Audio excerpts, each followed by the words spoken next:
Today I'm going to be looking at something which I released a video on around about 18 months ago on YouTube, and that video is regarding the ICs that you buy off AliExpress and the problem we have with dealing with fake ICs or non-working ICs, non-genuine ICs, that sort of stuff for, you know, repair components such as the Nintendo Switch and things like that.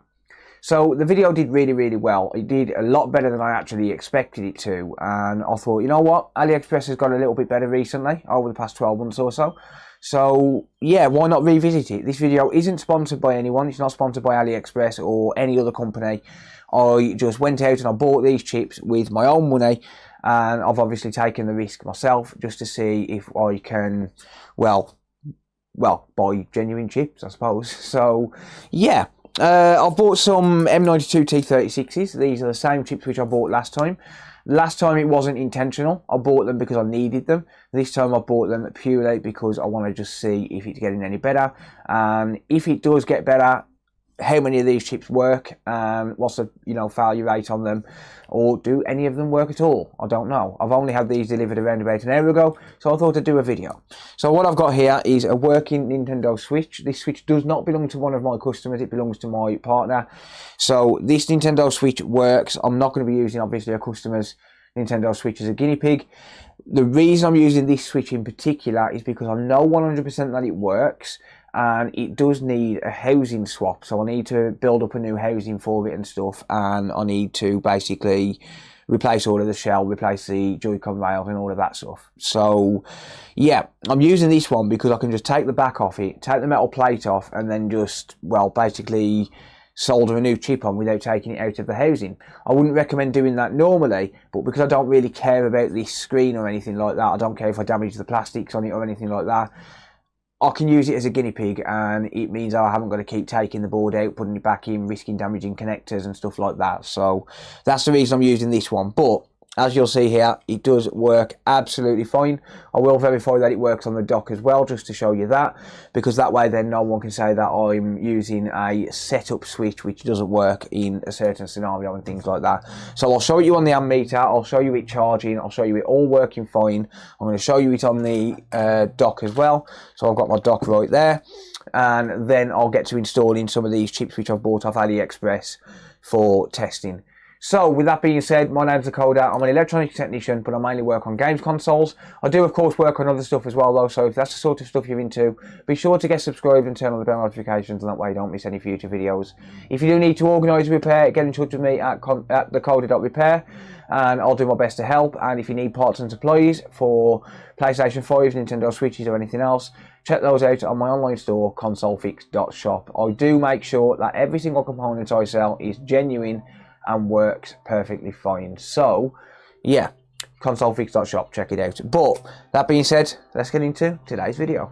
Right, okay, so there's going to be a bit of background noise today. Number one, my son is playing out in the back garden, and number two, there's people cutting the grass and stuff because it's the first day of summer. So yeah, there's going to be background noise. Apologise about that. There's not really a lot I can do about it, but as you'll see here, this is charging the Nintendo Switch. We've got 15 volts, 0.9 amps, which is absolutely fine. We're on 48% battery there. So here's what I'm going to do. I'm just going to, in fact, I'm going to show you this working both ways. First of all, so it's charging that side. If I flip this lead around, it's charging that side as well. So everything's working there as it should, as expected.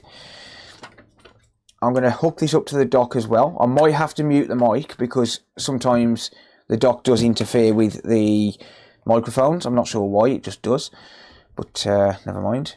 So yeah, there is a reason I'm doing this. If you look at this, it's bent. Like the housing is actually bent. I just threw this into any old housing. So yeah, I don't really care about this housing in particular. I'm going to hook that up to there, and we get, yep, we're charging. So it does charge slowly on the dock, but that's fine.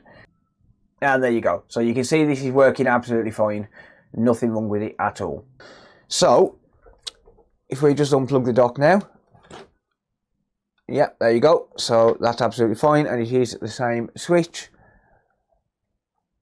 Everything's working perfect. So now that we've confirmed charging's working, we've also confirmed that the dock is working and everything else. I'm going to get this apart.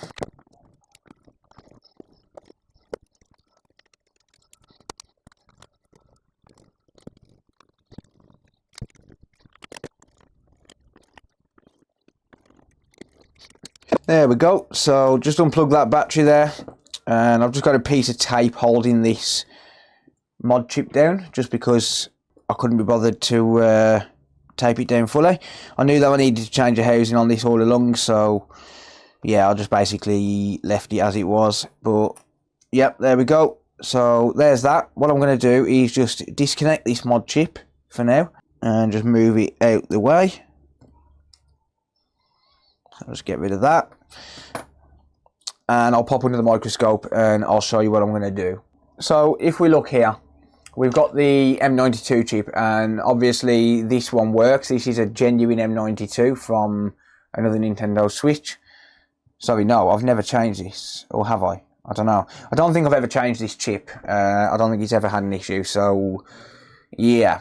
But what I've got here is a batch of brand new chips, or supposedly brand new chips, but I am noticing something right away here. So let's look at these, shall we? So look at the font on this chip. So if we take a look at the M92s I've received, you can see that I've never tried to take these out, but if we take a look at these M92s I've received, right away I can see a difference in the font and the style of the chip itself. So these are apparently brand new, but look at the difference. Those are 100% not genuine chips. Yeah, absolutely not 100% not genuine chips at all. So first of all, the texture on the chip is different. So if we hold this one up on an angle, can you see the texture? So you can see like a rough finish, and that's a genuine chip. This chip has never been changed. This one is smooth. You can already see a difference, and then obviously you've got the font as well. That font is way different. It's smaller, it's narrower, and it's a completely different font. Alright, anyway, that doesn't necessarily mean that these are going to be bad. It could just be a copy, and the reason I say that it could be a copy is because, let's say, for example, you are a manufacturer of computer components, right? So, actually, no. Let's say you're Nintendo, and you need a specific component. So you need a charging controller, such as a M92 T36. So what you'll do is you'll go to multiple different companies. So you'll go to, for example, Texas Instruments. You'll go to Dialogue, and a bunch of other major corporations who specialize in chip manufacturing, right? And you'll say to them, right, this is the spec we need, this is what we need it for, this is what it needs to handle, and can you make this for us? So they'll go ahead and they'll make a bunch of chips. So they'll set up all the tooling, and basically they'll make a bunch of chips. And then they'll put in a bid to Nintendo. So they'll go back to Nintendo and they'll say, okay, yep, we've made this chip. Here's what it's going to cost. This is a minimum order quantity. This is a maximum order quantity, etc., etc., right? And Nintendo will say, no, well, actually, that's a little bit too expensive. Can you not do it $1 cheaper per chip, or 20 cents cheaper per chip? Because what you've got to think is, even, for example, 5 cents cheaper per chip is going to make a massive, massive difference when they want to order 50 million, right? So if that company comes back and says, well, actually, no, because 5 cents is our markup, we're not going to make any money. So they'll say, okay, fine, we'll go somewhere else. And they'll go somewhere else. What does that manufacturer then do with that tooling? Oops, we've just spent millions on tooling. So they make the chips anyway, and they sell them on the market. So just because something's got a different font doesn't necessarily mean it's fake.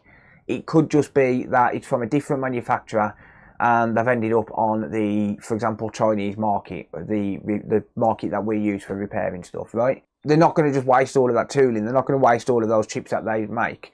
But then the other problem is, if, for example, they get bad batches, so they'll go through a testing process, and if, for example, the manufacturer who is officially making them for Nintendo get a bad batch, they'll have to toss them. So what they tend to do sometimes, or what the staff tend to do, is they tend to take them back out of the junk pile and resell them anyway. You know, they might just not meet up to standard in a very, very minute way. So they'll end up on the black market, right? And that's how we end up with these chips again. So yeah, it doesn't necessarily mean that they're not going to work, right? I know I'm going off on a little bit of a tangent. It doesn't necessarily mean that they're not going to work. It just means that they're not the official chips which are used in a Nintendo Switch, for example. So yeah, anyway, I'm rambling. Let's get one of these installed and see if it actually works, shall we? So, like I said, I wouldn't recommend doing this. I wouldn't recommend you installing a chip while it's, you know, while the board is still inside the housing. Simple reason being, you're going to end up damaging something. I could end up melting absolutely anything here. I can also end up damaging the battery and things like that. But I'm not really bothered about this housing, like I said, as long as I can just do this quickly and efficiently. Because I don't just want to change one chip, I want to change 10. I want to do this 10 times, so yeah. That's the reason that I'm doing it inside the housing. So I've got that chip there removed. And I'm going to put this chip on. Trying to let this go so I can move this chip out of the way. But yeah, if you look at that on an angle right now, you can see the texture on that original chip. Whereas that one, there's no texture. It's just smooth. Alright, so that's partially soldered down. So I like to just partially solder it down short term, just to allow me to put some flux on. And then surface tension should take care of the rest. Whoops, no, that didn't actually solder down. Never mind.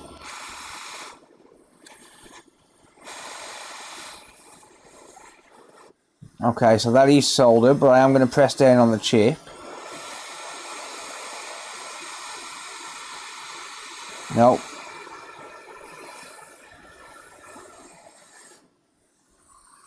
Now, my hands are a bit shaky today, my neck is acting up, so I might make a few mistakes today.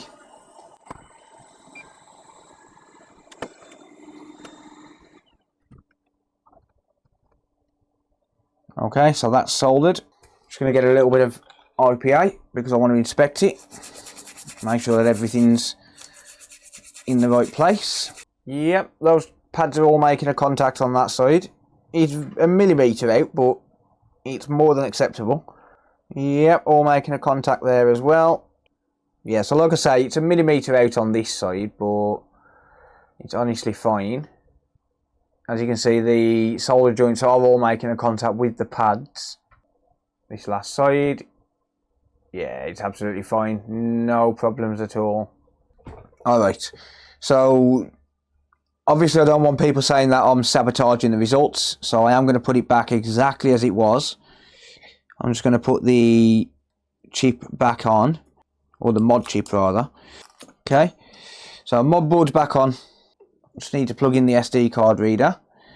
I am going to boot this into factory mode.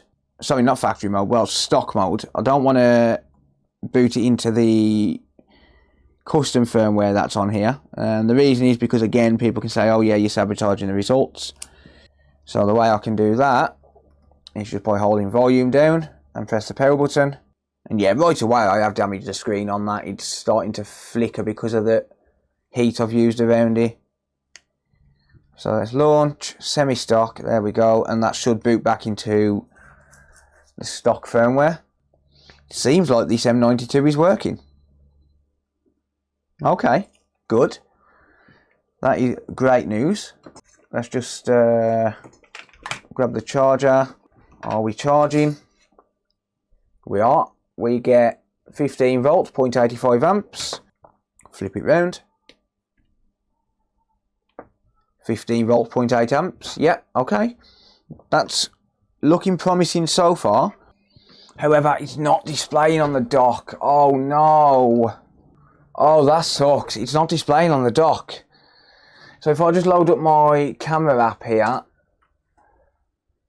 and I'm going to go to Camlink 4K. So that's a blank screen right now. So if I just unplug this and plug it into the microscope,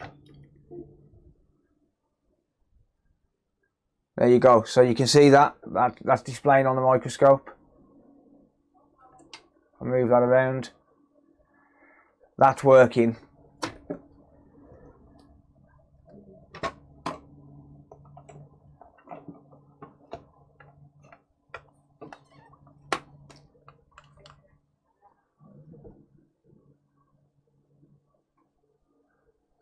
No dock output. Oh man, that sucks.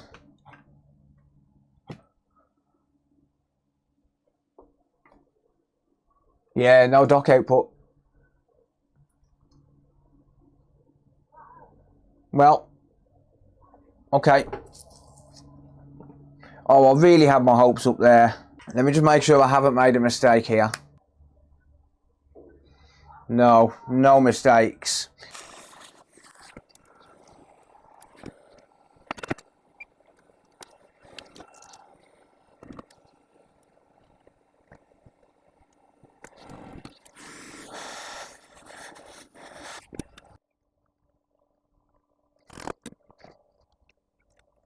Right, that second M92 ain't working at all. So it negotiates 15 volts, but doesn't charge a battery.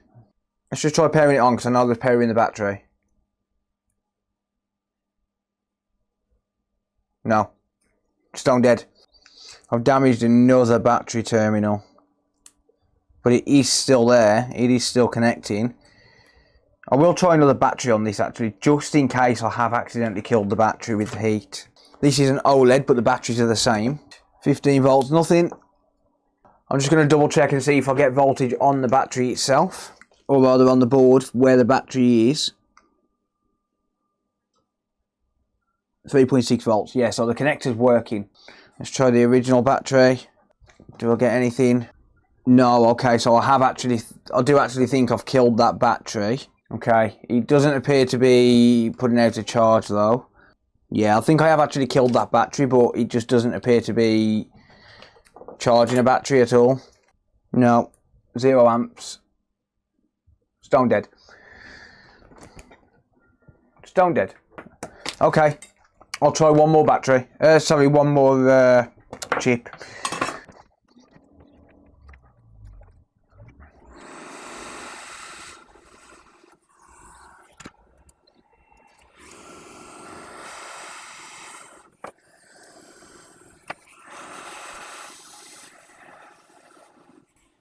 I better freshen up the solder joints on this first.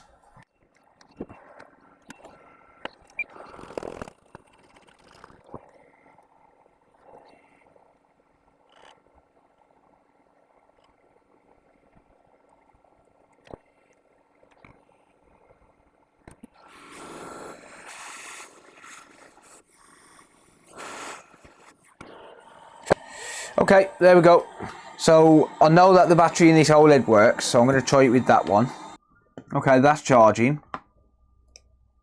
And it's turning on as well. I can see an LED behind. Yeah, that has booted up. I've got to be careful because the battery will fall out. But that has booted up with that one. Yeah, I've killed the battery. I knew it. Oh, hang on. Has it come back to life? So 0.46 amps on that battery, so it's trying to charge it, but it's just not having it. Okay, we get 4 volts. Let's unplug that. Okay, it's coming back on as 3.8 volts. Is it actually showing us having charge on the board? Yeah, 3.85 volts, so it does seem to be working. Okay. Oh, battery's come back to life. Good. Nice. So it probably just shut itself down, then the BMS would have detected it was too hot and just shut itself down. I'm going to reiterate, guys, don't put heat around a battery like that. It is not safe at all. With that being said, this is turning on this one, and it's docking. This one's docking. Explain that. One more. We'll try one more.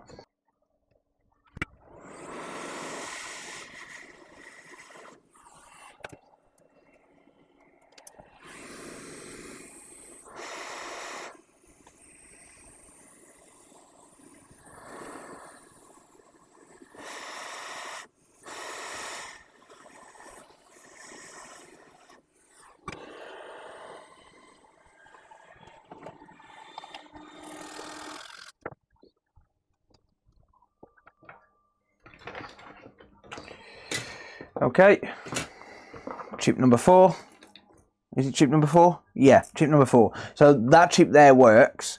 These two don't. Okay. This one we get 5 volts.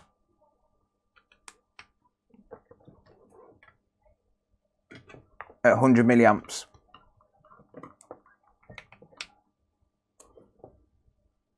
And nothing on the other side. Let's just double check the solder joints. Right, okay. Let's have a look, shall we? 5 volts.